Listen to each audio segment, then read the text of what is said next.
When my dad came over here from Greece, it was in the early 1920s, he joined his brothers who were already in the restaurant business. And that was the only business he knew. It helped raise 6 kids. And it was during World War II, and people were either fighting in the war or working in defense plants, and my dad could not get any help, and I was the oldest child of 6, 10 years old, so I was volunteered to work. And that's how I got my introduction to the restaurant business.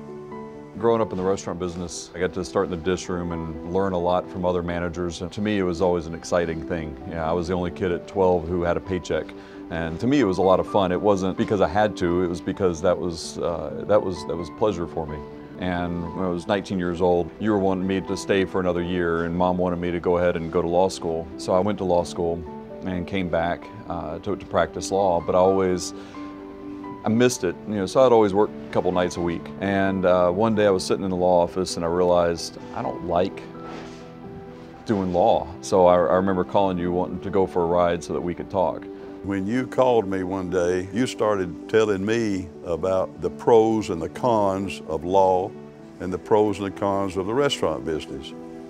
And then I knew what you were doing at that time. You were telling me that so that you could justify the expense of having sent you to law school and telling me you want to get back in the restaurant business. So when you came right out and said you want to come back in the restaurant business, I said, oh, thank you, I thank you.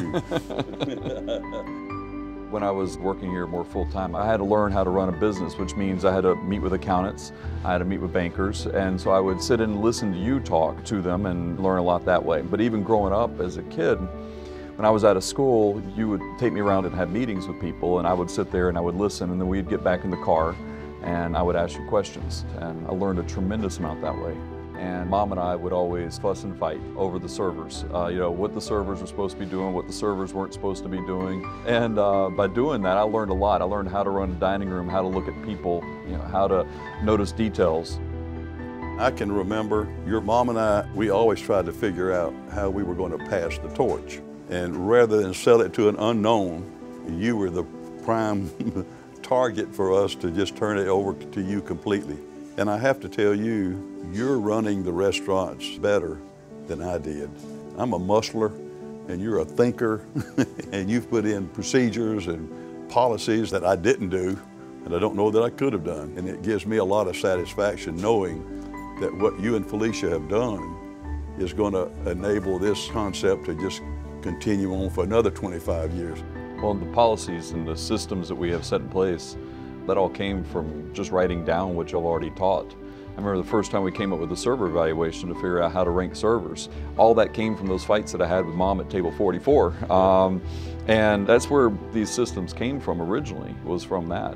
One thing that taught you is how to be a good loser, because she always won.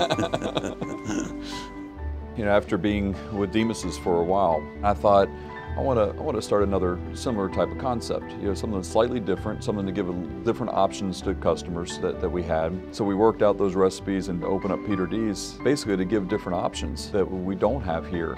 So anything that I've seen from customers that have said, hey, we wish you had this at Demos's, I try to adapt and take over to Peter D's.